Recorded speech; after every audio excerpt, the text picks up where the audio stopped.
recorded na lang, sige recorded na lang para.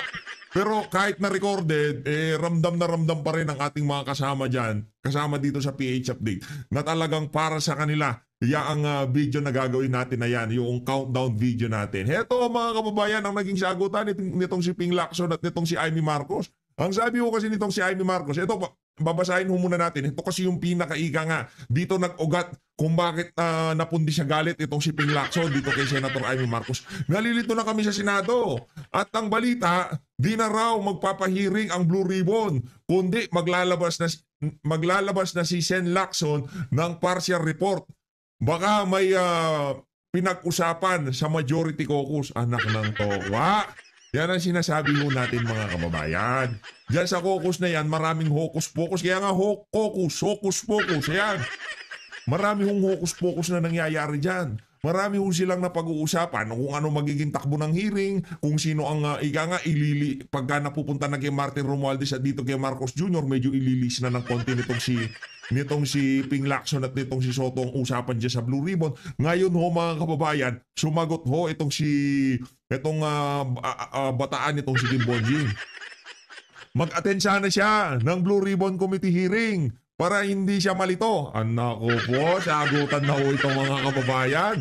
At makinig siya sa session hall para hindi siya naguguluhan. Also, magbasa siya ng mga announcement sa All Senator Chat Group para updated siya. Senator Amy, di ka naman pala... Di ka naman natin nagbabasa eh. Anyway, papanoorin natin ang sagot nitong si Senator Amy Marcos sa mga tirada na yan, itong si Ping Lacson. Hindi, sa totoo lang ha, 2016, 17, 18, 19, 20, 21, sinubaybayan ho natin yung Lacson na yan. Kahit paano okay naman, may tipong may prinsipyo. Yung tipong kahit na ang galing na ng ginagawa ni Tatay Digong, call out siya ng call out, di ba? Kahit ang husay na ng mga pulisiya ni Tatay Digong, yung tipong ang ganda na natakbo ng Pilipinas, komento ng komento yan. Naisip natin nun, baka ano lang siya, ika nga talagang ino-audit niya. Nasa legislative siya, executive si Tatay Digong, check and balance ba? Check and balance, di ba? Akala natin ngayon, dito, puro kapalpakan ang ginagawa ng administrasyon, puro kalokohan ang nangyayari sa administrasyon. Pero todo tanggulong siya. Doon tayo nagka-problema. Boy tago. Diyan tayo nagka-problema. Noong una, binabanatan mo si Tatay Digong, nakikipagsagutan ka sa mundo ng social media, okay lang, check and balance. Talagang di natin maiiwasan na merong hindi pabor sa mga polisiya ni dating Pangulong Rodrigo Duterte. Okay lang yon. Pero dito, Brad, anak ng Petrang Garapata, pinsan ng presidenteng pinagtatanggol mo at talagang bilib na bilib ka. Pagawan mo ng pagawan mo ng poon si Marcos Jr. sa pamamahay mo. Lacson ha. Langya ka gusto ko pag nagpunta ako sa bahay mo, kung sakaling imbitahan mo ko, magpagawa ka ng revolto nito si Marcos Jr. ha. Sambahin mo siya. Lang yan. Yeah. Ito na, si Senator Amy Marcos na po tayo. Ayun, good morning. Amy Marcos, Vice Chair ng Committee on Labor. Senator Amy, good morning. Good morning, Senator Amy. Welcome back sa ASPN po. Good morning. Yes. Good morning. Kumusta na kayo dyan? Miss na miss ko na kayo. Anong balita? Lunod na lunod sa balita tungkol sa flood control. Senator Amy. Ngayon naman lindol. Lahat na lang tumama. Ngayon naman lindol. Tapos pagputok ng Nako. bulkan, parang may mensahe, no? Galing sa itaas. Parang galit na talaga ang langit. Tigilan na yung bardagulan. Magtrabaho na. Sabihin mo yan sa iyong kapatid na bangag. By the way, mamaya papanoorin natin to ha. Itong si Governor Pambari 4, pangisi-ngisi lang siya dyan. Sabi siguro, anak ng toka, bangag tong nagsasalita na to, huwag niyong paniwalaan. Ayan si si Pambari 4, yun yung nasa likod siya nito. Di ba? By the way yung mga kababayan ho natin dyan, yung mga naapektuhan ng napakalakas na lindol dyan sa Cebu, mag-ingat ho kayo ha. Yung mga nasawi, taos-puso kaming nakikiramay sa mga naulila, sa mga nawalan ng anak. Nakikiramay ho kami dito sa PH Update sa inyo. Mag-ingat ho dahil marami pa hong mga aftershock na nararanasan mapahanggang sa ngayong oras na to. Malakas ho yung lindol. Itong mama na to, nag-iipal dyan, akala mo talagang bidang-bida siya, nagpapabibo, nagpapapogi, talagang akala mo siya talagang bida, di ba? Pero ngayon pa lang siya nagpunta, akala mo sino superhero dumating, umuwi ka na sa Maynila, wala kang gagawin dyan, storbo ka lang dyan, isa ka pa sa mga ika nga binabantayan ng tao dyan, uwi ka na sa Malacanang, wala ka namang walang pulburon dyan, Brad. Ito, tuloy yung natin game.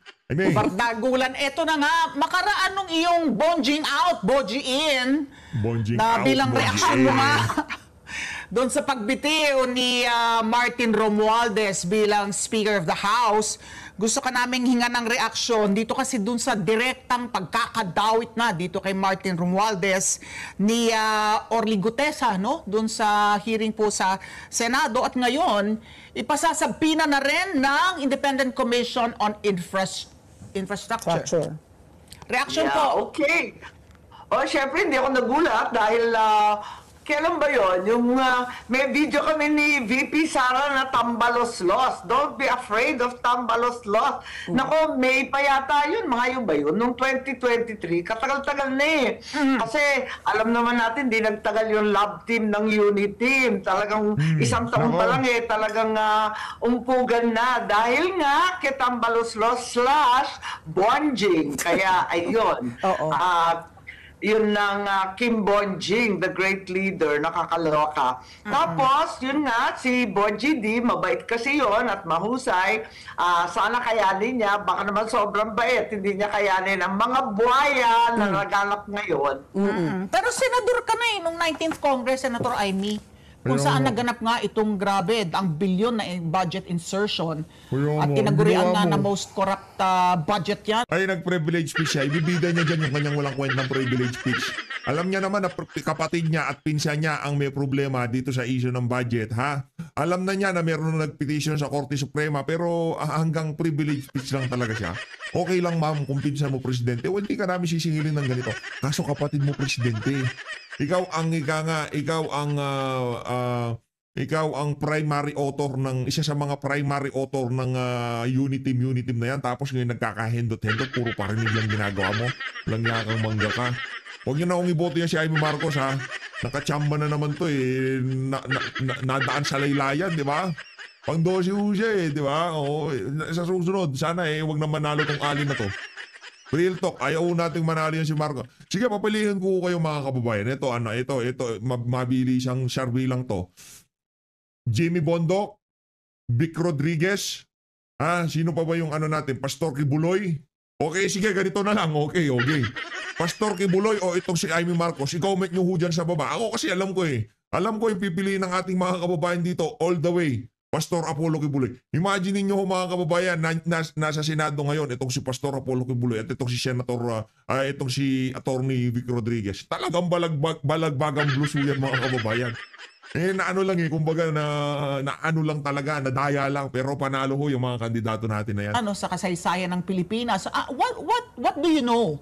Na ito yung... Yes, kung maalala nyo, yung 2024, nagwawala na ako tungkol sa budget.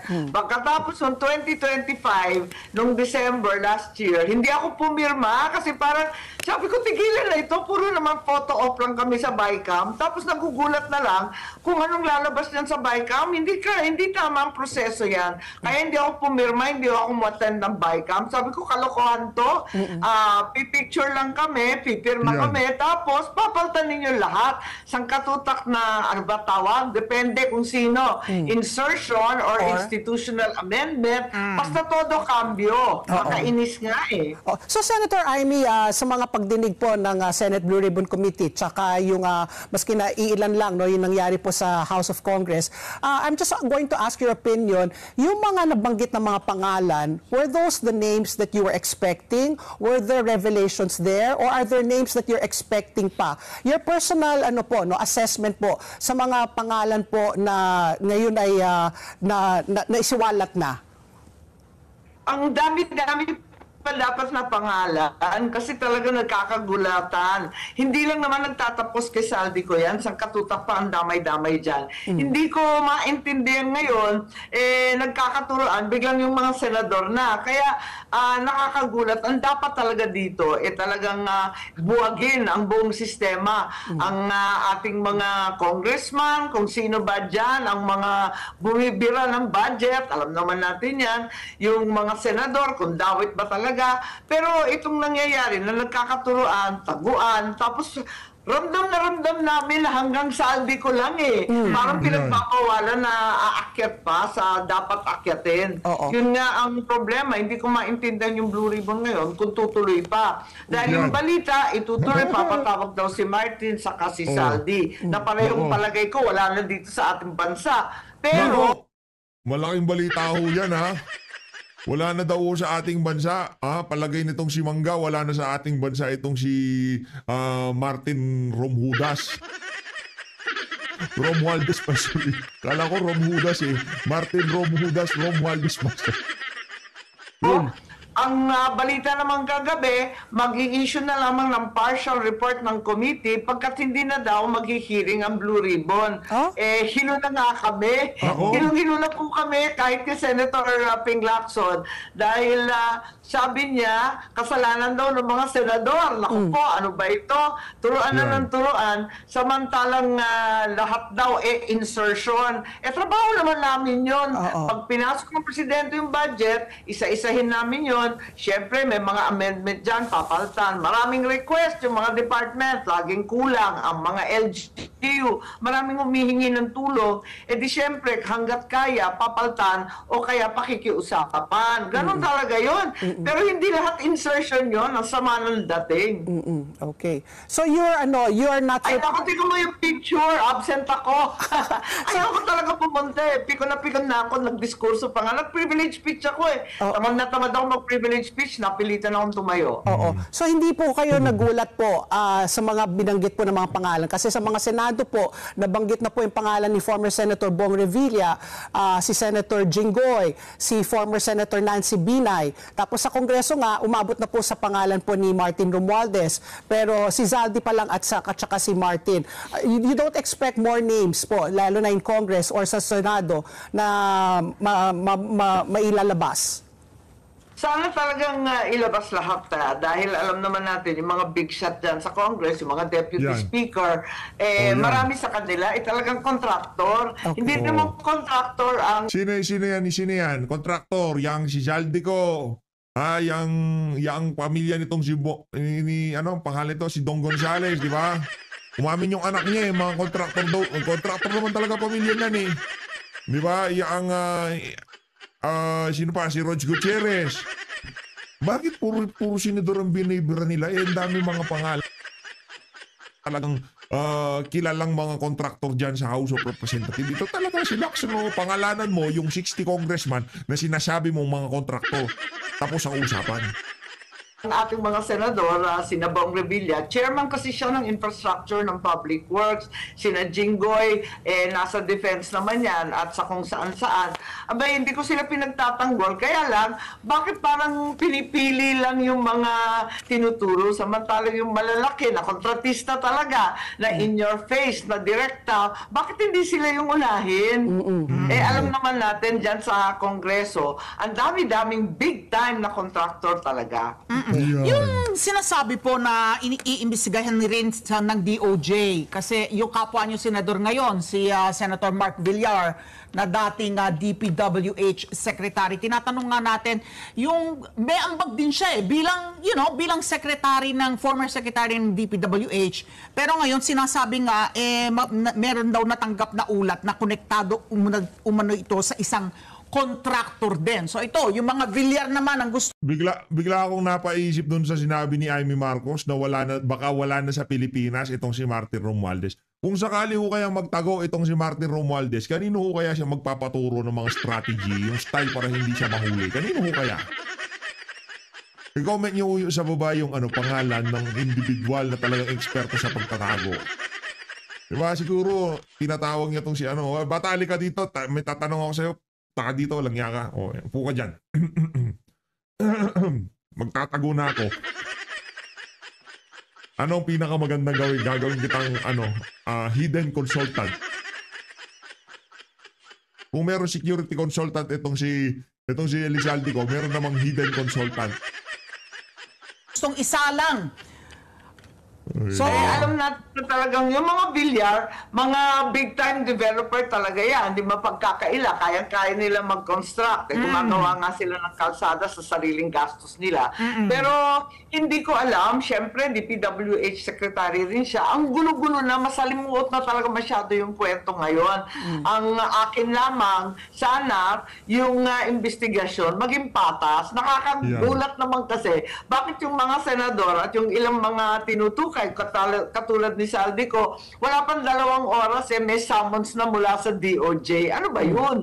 Bakit gulatan? Samantalang yung mga nabanggit nung unang hearing pa lamang nung nakaraan na buwan, hanggang ngayon, libreng-libre sa kalsada, ayan, namamasyal sa Spain, ang balita kay Saldi. Bakit ganon? Tapos si Diskaya, di natin alam, palipat-lipat kung mag-witness ba yan o kung ano. Kaya, nalilito kami kung bakit ganito yung sistema. Parang talagang pinupunteriya yung iba, pinupolitika yung ibang senador, yung ibang kongresista nakakaligtas, yung ibang kontraktor na kinakailangan na sugpuin. Wala pa naman.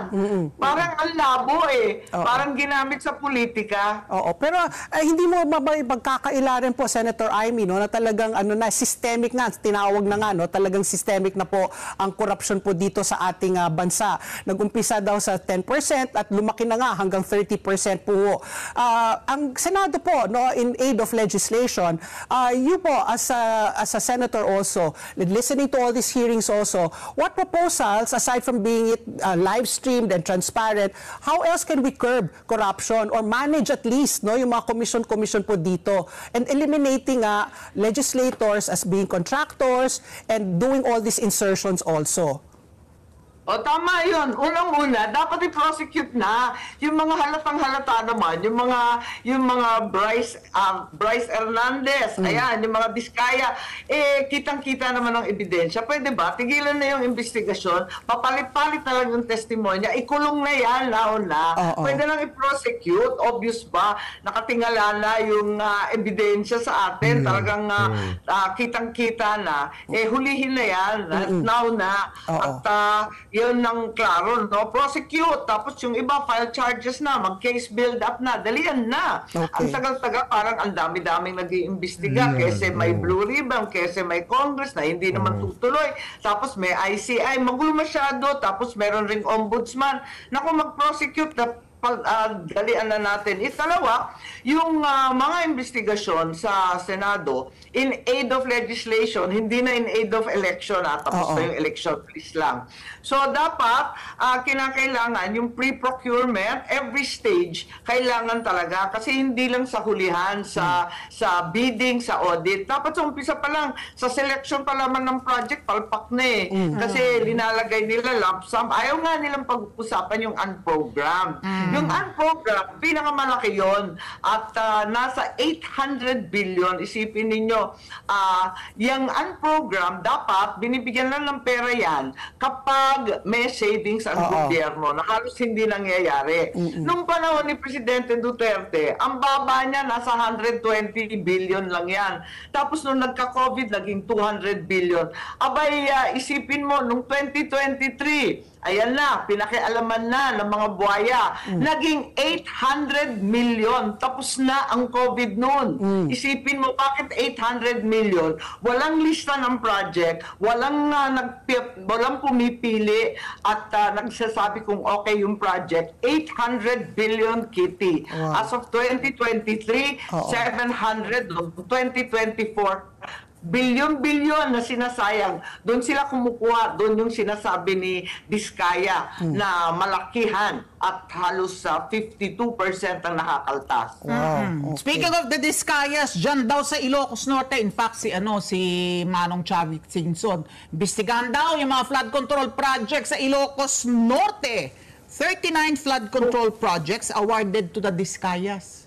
So, 4 dun sa Diskaya companies among yung top 10.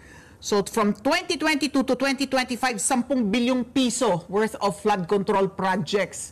So kayo, anong nalalaman nyo, Senator Amy, pati sa Ilocos Norte?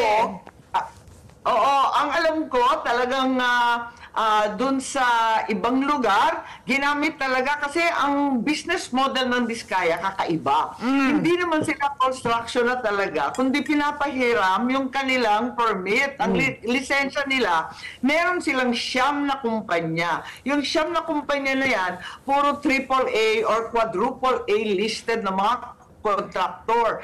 At yan ang hinihiram ng mga taga-probinsya. Ngayon, yung bilyon-bilyon sa Ilocos Norte, ang alam ko lang yung sa 2nd District, dahil yun yung distrito ko dati, yun yung Marcos District, talagang nagkaroon ng Diskaya. Nagwala nga ako doon.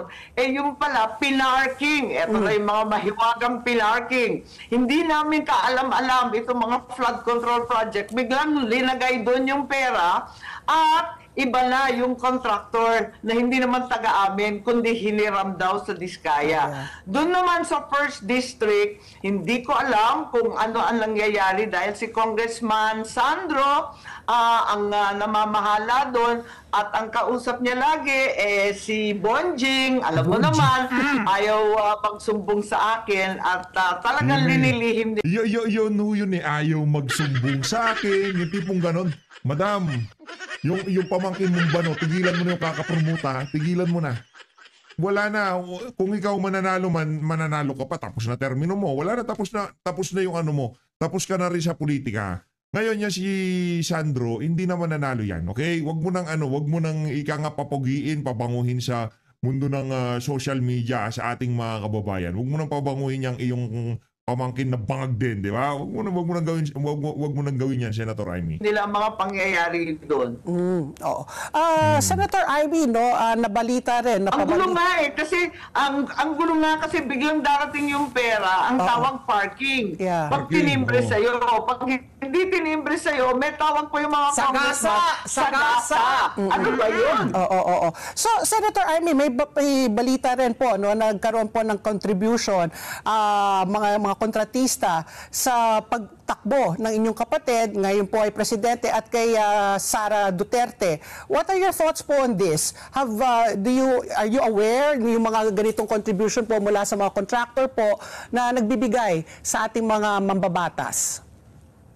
Well, may naririnig akong ganyan at ang problema kasi, may loophole ang batas natin. Ang sinasabi, kapag yung donor in their individual capacity, mag-donate, kaibigan mo, or kamag-anak ninyo, or kung anong associate o barkada mo, pwede talaga in their individual personal capacity. Pero kung minsan, pati sila, pati kami, hindi alam kung anong ginagawa ng korporasyon nila. Kahit magtanong ka ng magtanong, minsan sinasama sila ng kamag-anak sa isang kumpanya, and so on. Yun ang problema, kasi talagang pag yung nangungontrata, bawal talaga yun. Pero in the individual name of a person, pwede. Kaya nga pangit tignan Kaya nga sabi ko, paano ba natin tutuklasin to? Kasi mismo yung tao, kung minsan, hindi alam. Ayun ang problema. Actually, sagot sa atin ni Comelec Pero ang George. sagwa talaga tignan. Hindi dapat talaga kung nakikinabang ka sa gobyerno, talagang dapat hindi ka nagdo-donate sa politika kasi very influence peddling ang dating. Correct. Lalo na kasi, talaga makikita mo yung paglobo ng dami ng kontrata ng mga donor. Biglang all of a sudden, biglang dumami yung mga napanalunang kontrata after donating. Yun ang malinaw doon.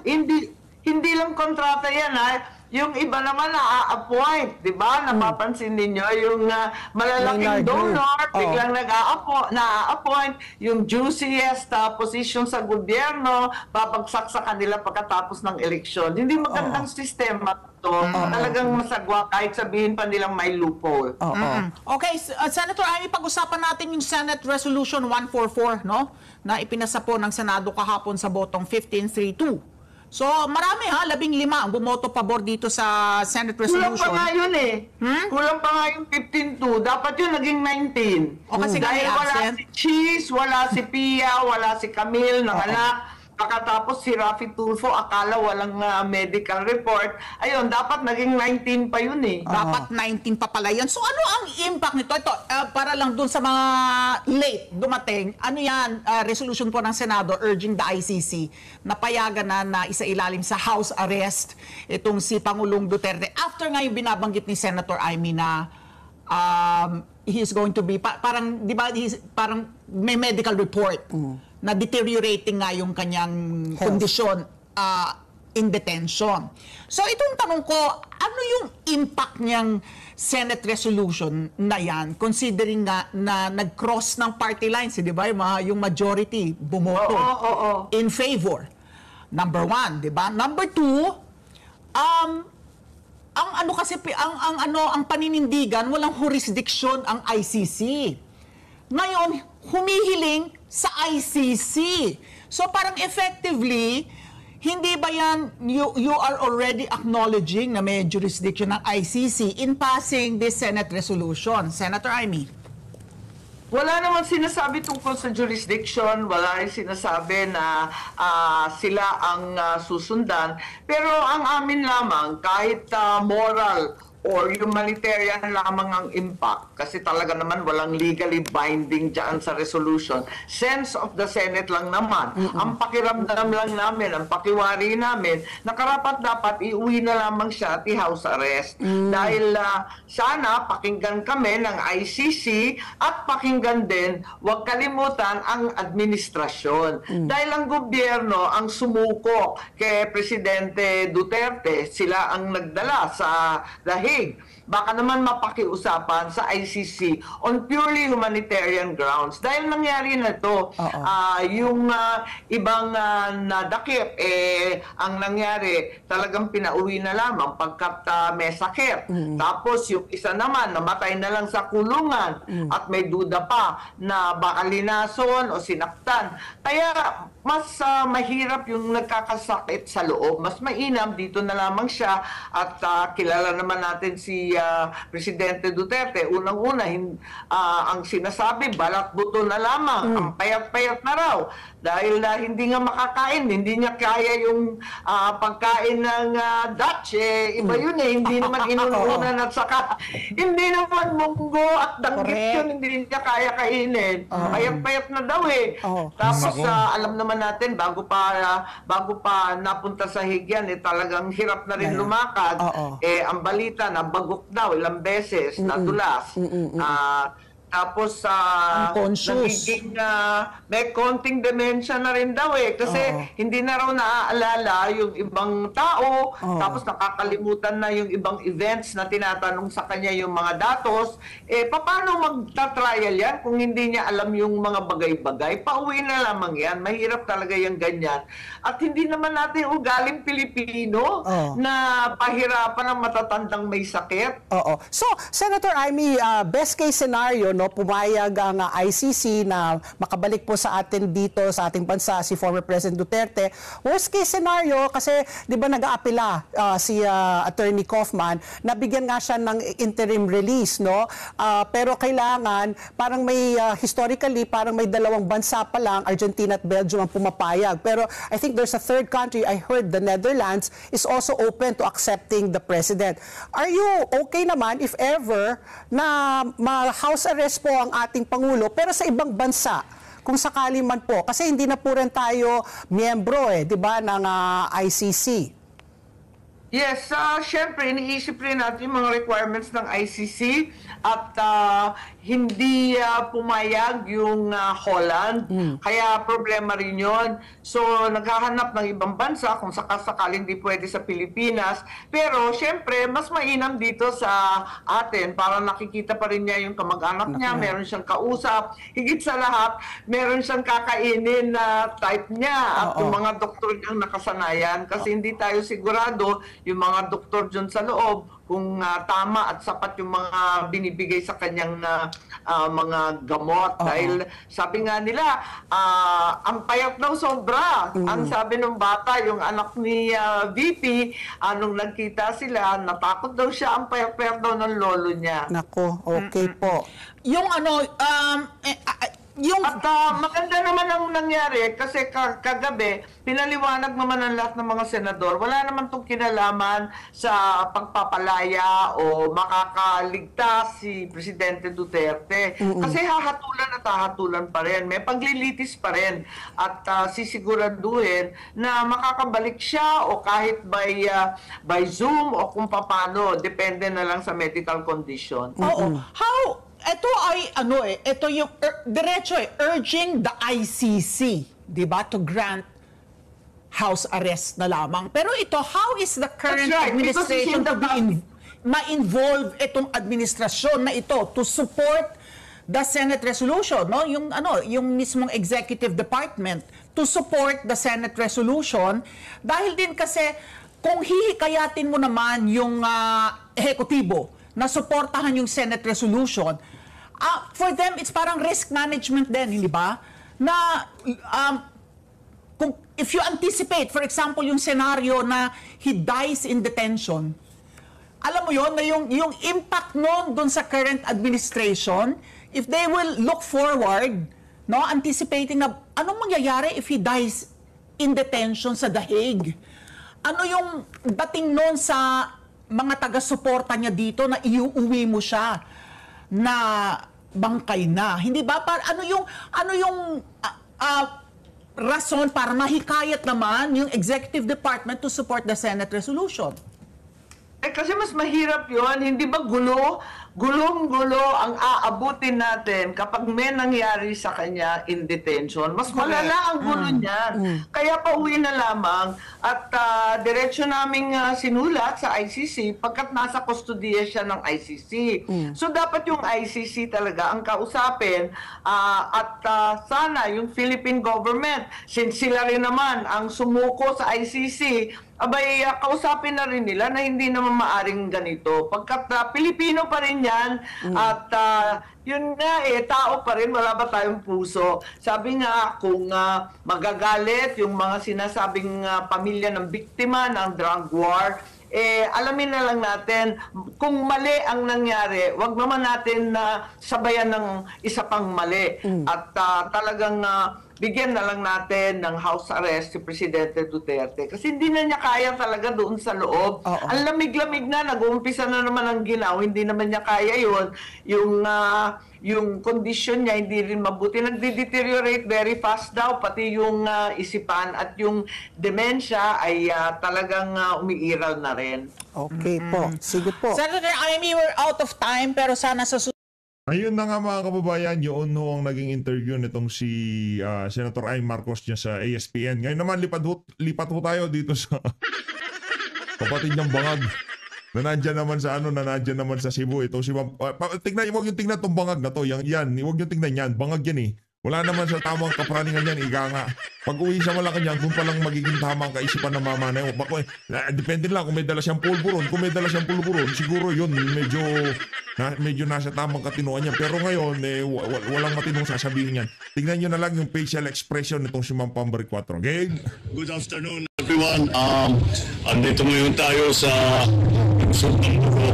Tignan mga naging problema na dinala ng lindol ka nung isang araw. At ang pinakamalaking damage na dinala ng lindol ay infrastructure damage, mga building.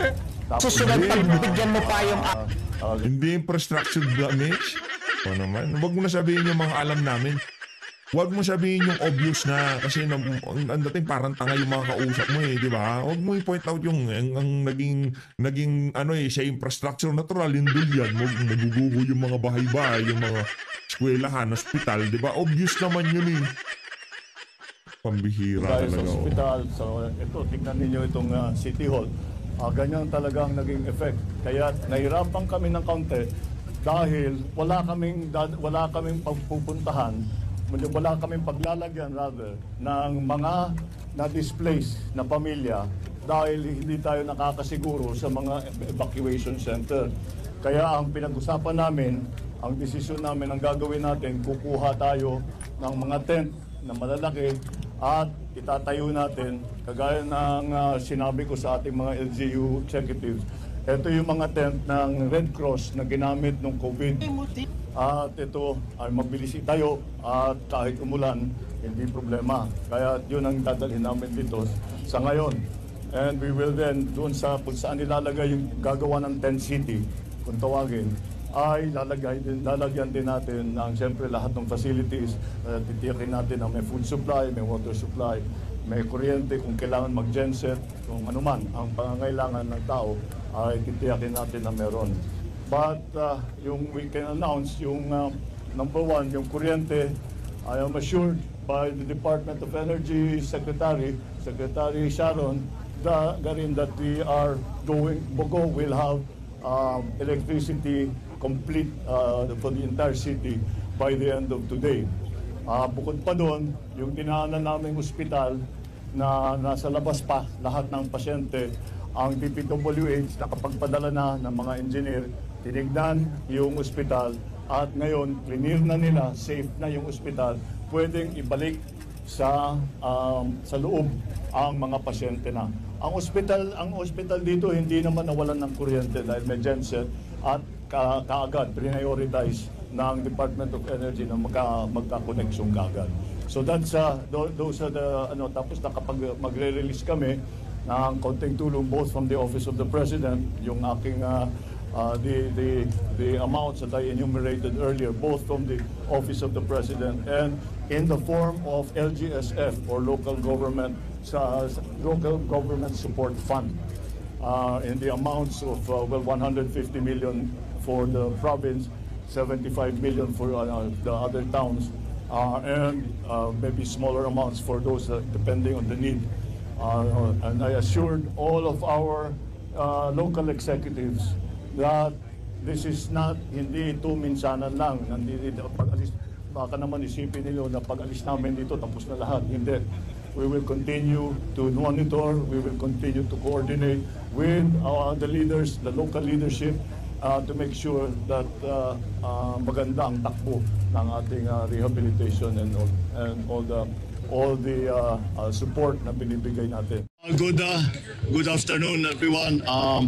Andito Ayun ho mga kababayan, yan ho ang naging talumpati ng ating presidenteng bangag sa mga kababayan ho natin na apektuhan ng napakalakas ng lindol. Di pa ho nga ho siya sigurado eh. Di niya sa lagay na yan, di niya ho alam kung ano ginagawa niya dyan. Di niya alam kung nagkalindol nga ba, meron nga ba nagurgur. Di ho siya sigurado dyan. Di ho siya sigurado dyan. Di ho natin alam kung